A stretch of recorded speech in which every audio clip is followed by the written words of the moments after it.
Hey everybody, welcome to this session on building for mobile, top features to enhance your worlds. So let me quickly introduce myself before getting into the details. I'm Rebecca, I'm a product manager working on Horizon Worlds creation tooling. I'm a desktop editor. As you can hear from my accent, I'm based in London. I'm a little bit jet lagged, so bear with me. And fun fact, for those of you that are Ted Lasso fans, I actually live very close to where it's filmed, which is fun. And while I've worked on a bunch of products at Meta, before I joined the company, I actually worked on brain training games. And I have a really unhealthy addiction to puzzles now. Okay, so what are we going to get into today? I'm going to go through 23 tips and over 40 features that you may or may not have heard of that we know are going to have an impact on your world quality, on engagement, or monetization of your mobile world. I'm also going to showcase some of the features that are coming up, so you guys can be the first to know. And finally, I'm going to talk to you a little bit about the places where you can learn more about these features, including educational materials, video tutorials. And because you're very special to us, I'm going to send all of this around in a deck later on this week, once I actually put it together, and link to all the documentation, so you can always refer back to it. Okay, so before we get too comfy in our seats, let's do a quick quiz. How many new features do you think we shipped in the first half of this year? 35. Okay, sorry, 38. We were actually quite close with one of the options. Okay, so who thinks it's 38? Raise your hands. Okay, thank you. 75? Okay, quite a lot of hands there. 110? Okay.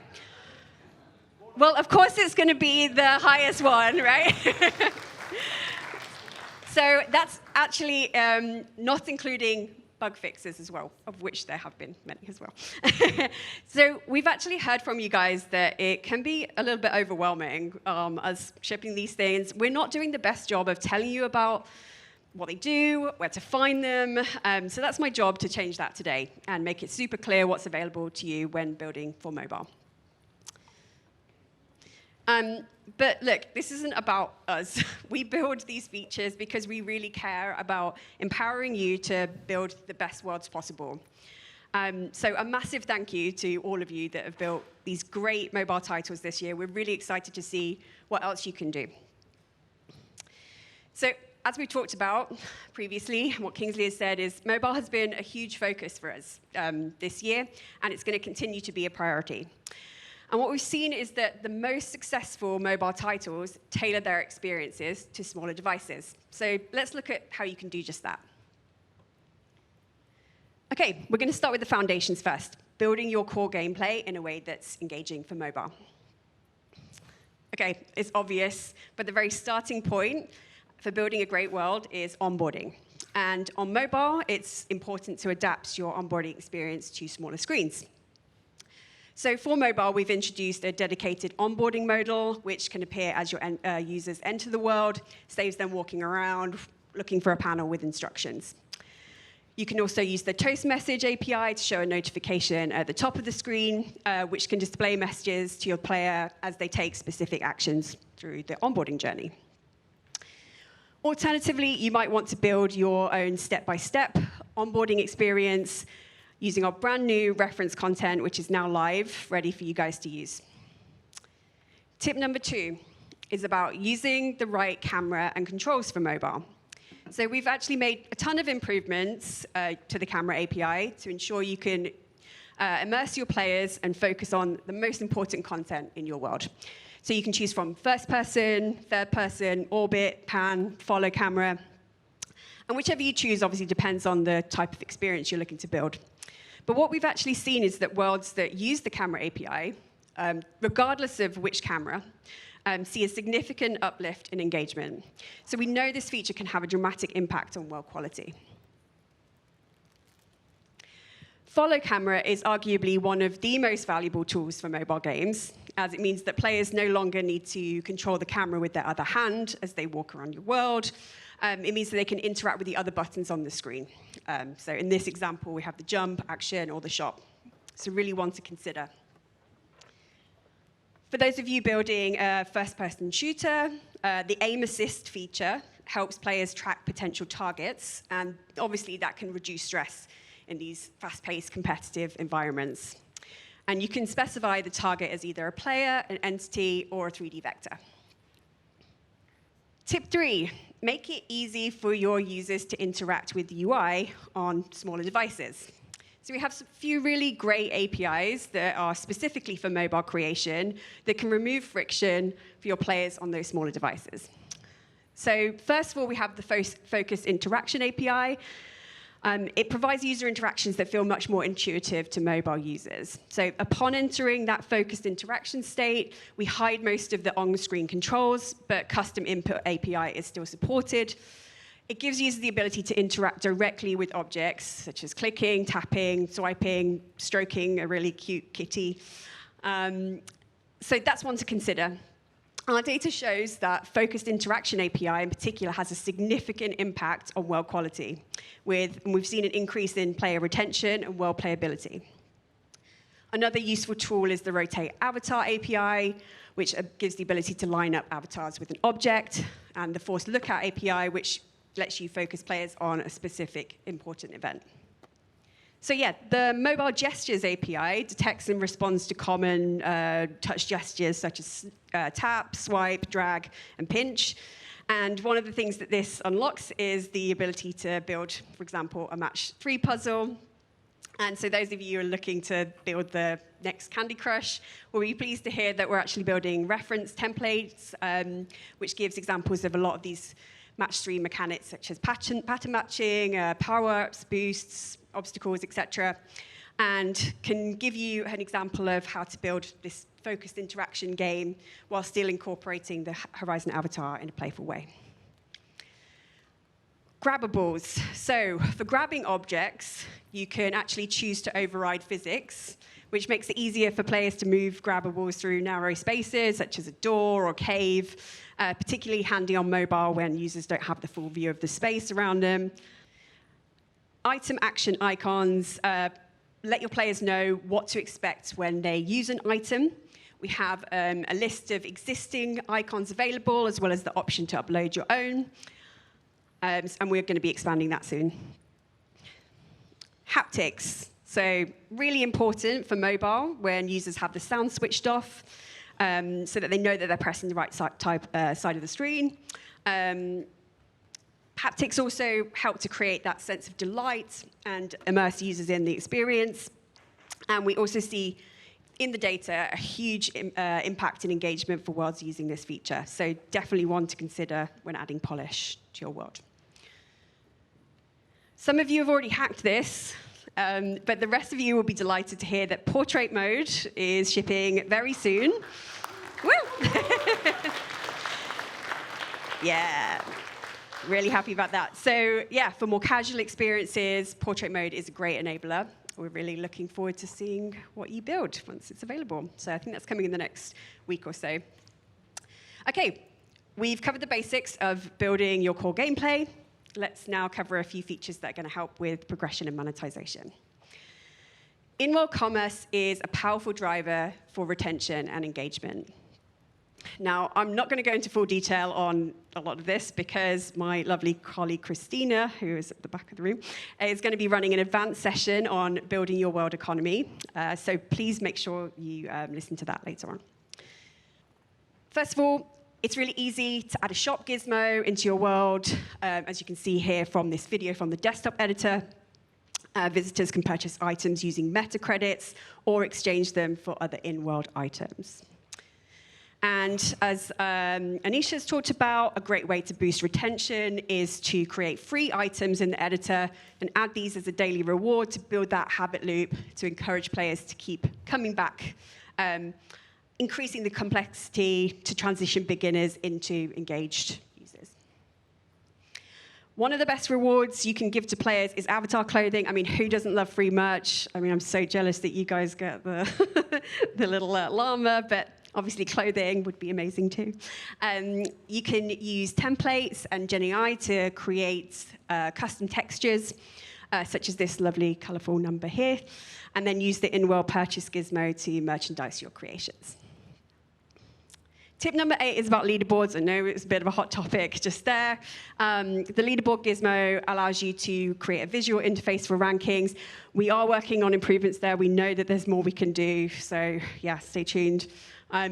We know that competition is healthy, so that's why we've invested in these share flows so that you can make it easier for players to send their top score directly from Horizon Worlds to Facebook or Instagram. Tip 9. Give your users an activity to return to. We've already heard about that from Anish. So this is really exciting. Coming soon, idle reminders. So this allows you to send a push notification to your users to remind them to come back and take an action. For example, informing them that a crop has grown, they need to go and harvest, or reminding them to come back and get a free bonus. We're also working on the ability to notify users in the Facebook app. So that's going to be really exciting. Right, you've built your core gameplay. You've introduced some progression. Now let's think about how you can add that polish on top. Custom animations. Great way to add delight to your world. Use your modeling tool of choice, so Blender, Maya, and create custom animations. Import them as an asset into the Horizon Worlds editor, then use TypeScript to play back the animation. This is how I dance when no one's watching. I'm not going to try it now, don't worry.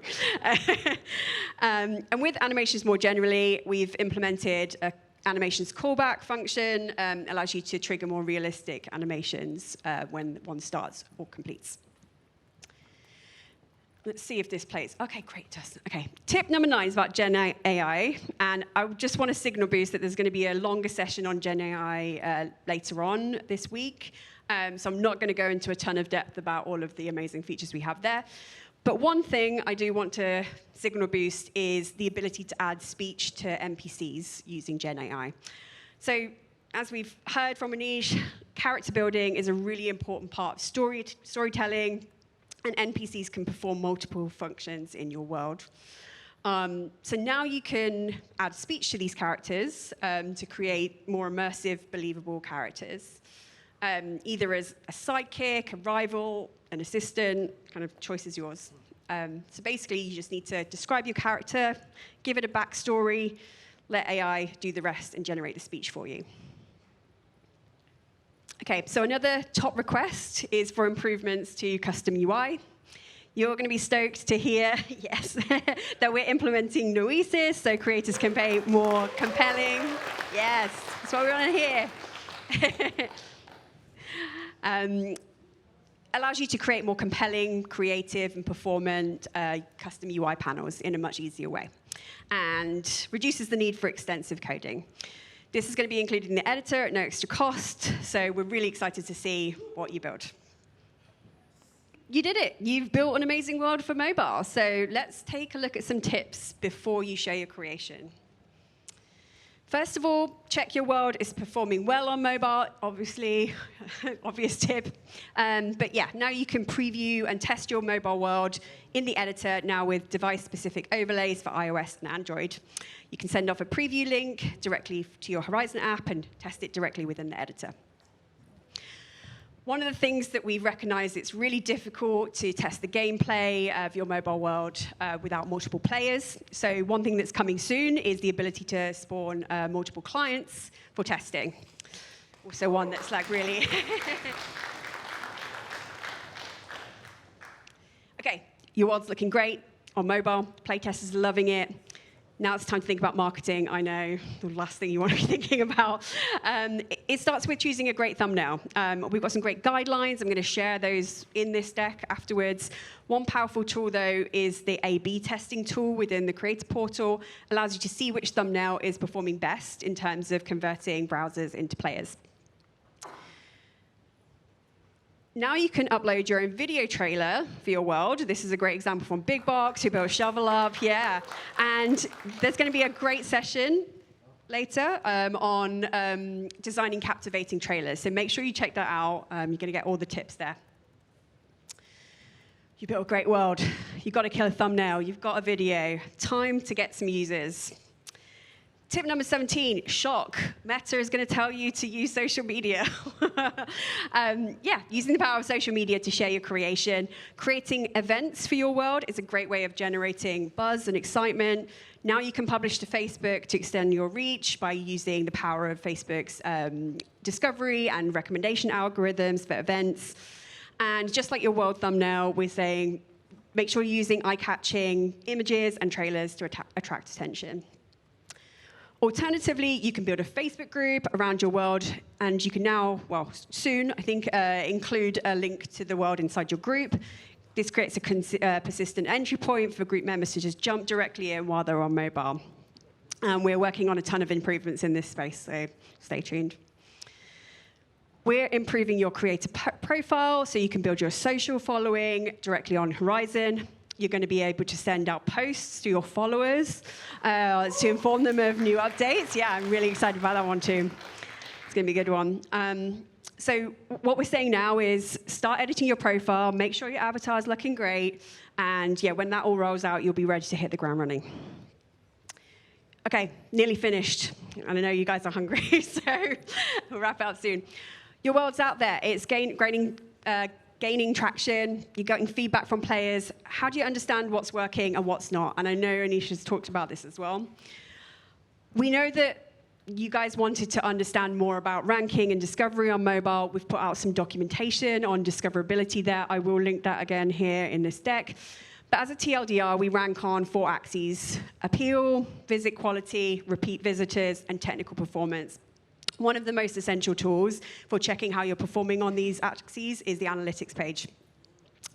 Again, we know we have improvements to be made here. It is going to be a focus. So we do show you a ton of metrics here, including click-through rate, average time per visit, returning visitors, time spent per monthly active users. We have a heat map view, so you can get a full picture of where your users are spending time in the world, and benchmarking as well, which shows how your world's performing against other similar worlds. So check it out if you haven't done already. And for those of you who want more visibility on what's going on in your world, we really advise using the custom analytics API and integrating that. And I wanted to share with you a testimonial by Breach, who built this fantastic super boxing gym, on how they used custom analytics API to help tweak their strategy and increase sales. With the Custom Analytics API, we noticed that the purchases were skewed to one activity, which we accounted to this activity being the first page of the shop UI. We had a hypothesis that if we changed the shop menu to auto-swap to the last used activity, we could reduce the skewed purchases and increase sales. This UX change increased the other activity sales by 115% to 165%, and the total amount of sales by 20%. So if that's not an endorsement for trying this feature, I don't know what is. Okay, and we know that when it comes to adapting your world to players' needs, it's really important to actually know who they are, where they're coming from. So this is one thing that we're working on, showing you demographic and attribution metrics so you get greater insight into your player community. So light claps there. That's one feature I'm working on personally, so. Okay, finally, a few resources on how you can get help and support when you need it. Tip 22, check out our reference materials. Look, we know it takes a ton of work to build great worlds. We recognize we can do more in this space. We are investing more into learning materials and reference templates. There's a ton of template worlds available for you to use as a reference that cover a lot of the key concepts that we've talked about today. So custom UI, economy, in-world analytics, as well as foundational worlds for shooter, platformer, etc. Check these out directly in the editor. Beyond this, we have a huge collection of educational materials, including the video library and documentation pages. We are working on improvements. We have a roundtable tomorrow to discuss that with you guys and hear what you need, so stay tuned. Let's be honest, learning is more fun with others, right? And we have a bunch of MHCP programming coming down the line, from webinars to roundtables, so yeah. Stay tuned for those. And of course, there's the thriving Discord community where we signal boost a lot of these new features, so make sure you're active there. Leave us feedback. Finally, we are shipping public voting board, I think this week, maybe next week. So stay tuned. You'll be able to see known issues, see the status of feature requests, upvote issues that are affecting you. So yeah, it's obviously not a binding roadmap. We're not going to do everything that you guys request, but it will give you a lot more transparency into our process and how we're tackling your feedback. And your feedback is vital, so please keep it up. That's it. Thank you so much for listening. And I have our product team here on this side. So hopefully we'll be able to answer some of the questions you have. Over here. Hello. My name is Willem. I work for Modco Studios on a fashion game called Fashionistar. Yeah. First thing, where did you do brain training games? A place called Memorado when I was working in Berlin. Nice. So yeah. I was at Lumosity for 5 years. Oh, really? Yeah, nice. The biggest thing that we've been wanting, we've already put the suggestion out there and asked for this, just curious if there's any more information on it, is custom meshes for avatar clothing. Since we're specifically a digital fashion company, that's why we got accepted into this RFP, and only doing textures is definitely, minimal. I'll talk about it a little bit more after lunch. Not quickly is the bad news. Avatar clothing is about the most complex thing we try to do. It's actually very, very hard for us to do custom meshes for ourselves because of the parametrics. We have to accommodate every possible combination of body size that any human chooses, as well as the combination of every piece of clothing together. So I'll talk a little bit more about what we are going to do. We do want to get there, but it's very, very difficult. Cool? Got it. Thank you. I see one more over here. I'll come get you. Hi, I'm 13_Chris, or just Chris. The creator profiles on the mobile app don't show any of the worlds that we've created. It only shows all the worlds that we've ever been to or all the achievements. But if you're like, hey, yeah, go check out my profile, you can see my worlds, there's nothing there. Yeah, that's, I think, something that Christina, will also talk about creator profiles in her... No? So, On Thursday. Sorry, my bad. Yes. We are looking at creator profiles. Again, this is something where we talk about the roadmap and we can't promise anything, but I do know that we are working on it, and it absolutely is something. I want our creator profiles to be something that you can show off your worlds, promote what's new to you. There's a lot of different opportunities there, so we are looking into that. So I have a question about data. Pigeon number 12 here. So I have had the opportunity to work with many studios that are new to the platform, and often their very first question is the type of game good for the type of audiences that we have? So my question is, are there any plans to make world data public, world performance data public? When you go, for example, to platforms like Steam, right, you can see, for example, like by clusters of type of games, how they're doing, right, and then you can make an informed decision about it. So yeah, I want to know if that's in the scope.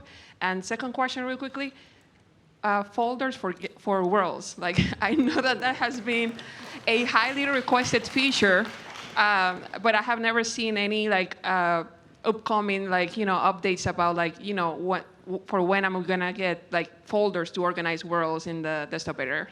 Yeah, I think that one is on the roadmap. Quick question to the product team. Folders for worlds still on out?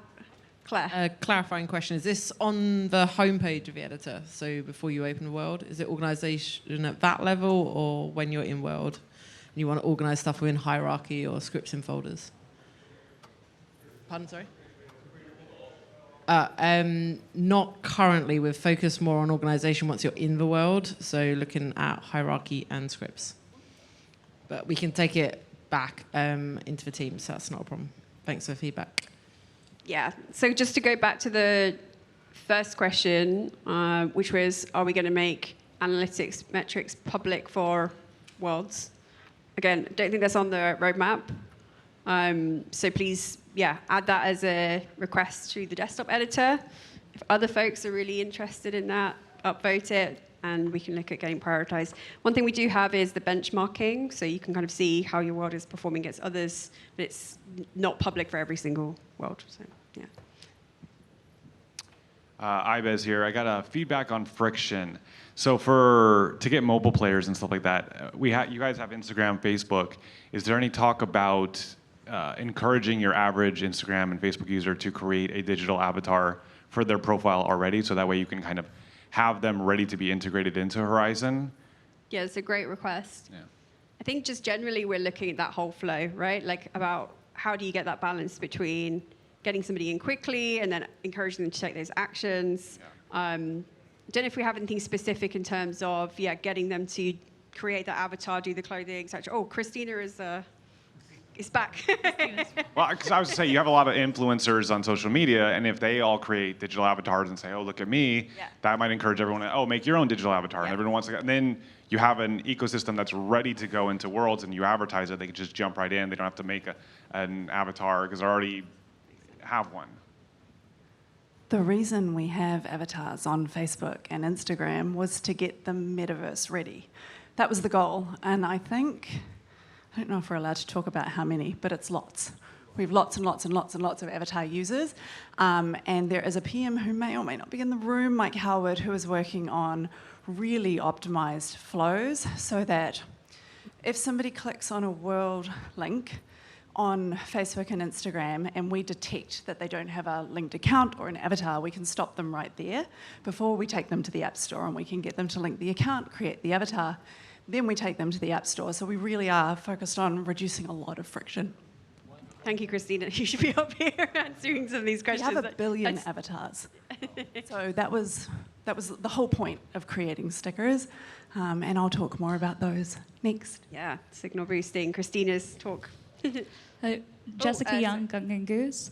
You mentioned being able to post for creators on the feed, and I was in the early program for posting on the feed, and I would love to see that followers get a priority for posts, similar to Instagram, and even like being able to differentiate a follower versus a friend of I want to subscribe to this person's content, but I don't need to see their location at all times. Yeah. So I believe that's all part of the kind of scope of being able to build a profile, being able to have followers who can see specific information, who get those priority updates. Again, I think it's part of Christina's talk as well. So, sorry, I'm just kind of pointing it towards her. So, all of these updates around creator profiles are coming. Yeah, very excited to see posts coming back. I think we have time for maybe 2 more questions, and then we're going to take a break for lunch. Hi, I'm Metaverse Paige. I was a pre-alpha creator and here from day one. I love to build worlds. Yay! I love building in VR, and I love building on desktop. I can't get enough. In fact, I'm on the go all the time, and I wish I could build worlds wherever I'm at. Mm-hmm. Is there any future talk about creating the desktop editor as an app on my phone? Or how can I build worlds wherever I am and wherever I go and not be tied to my desktop? It's a great feature request. Don't think we have that on the plan just yet, but we'll definitely take it on board. Again, I see a lot of nods in the room. Nods. Yeah.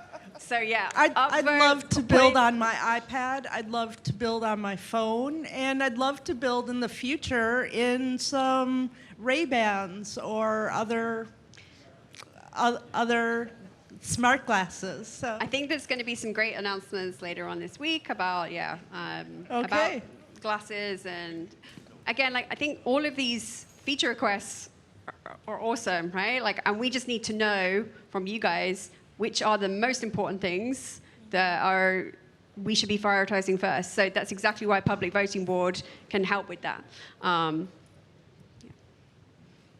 also, I do want to reiterate, too, about the feature requests, really letting us know how it's going to impact your workflows, your work, your day-to-day.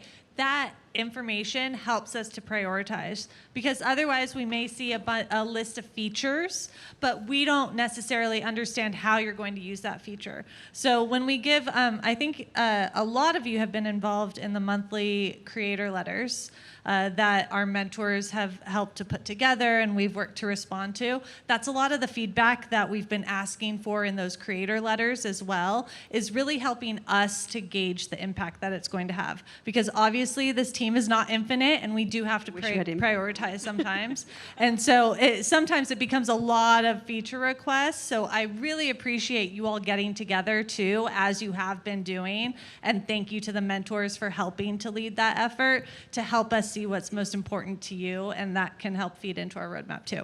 Okay, with that, Hardy. Okay. Are you gonna close us out? The question? When can we start doing portrait mode? Like when? Yeah, so, Isha, you want to answer that one? I know it's coming very soon, but I think Isha can give a bit more of a concrete rough date. It is coming very soon. It is a big platform change that we're making, so we're not going to YOLO release it. We really do have to make sure that it does work across the platform, across all the games that are built today, and then all the worlds that are going to be built later. If anyone here is interested in kind of like being involved in that process, please reach out. I'll be here. So yeah, very happy to kind of have you on the journey. But we'll share more exact timelines over the coming weeks. Oh no, like this year, right? Like yes, yeah, yes, in the coming year. weeks, Yeah. right? Like in not to, yeah. In the coming weeks, we just can't give an exact week date that it's going to be here. Yeah, we just want to make sure it works and it works well. So everything we've announced when I said coming soon is coming in the next like weeks or months. Like nothing is 2020, 2026. So yeah. Okay, with that, thank you all so much. Thank you, Rebecca.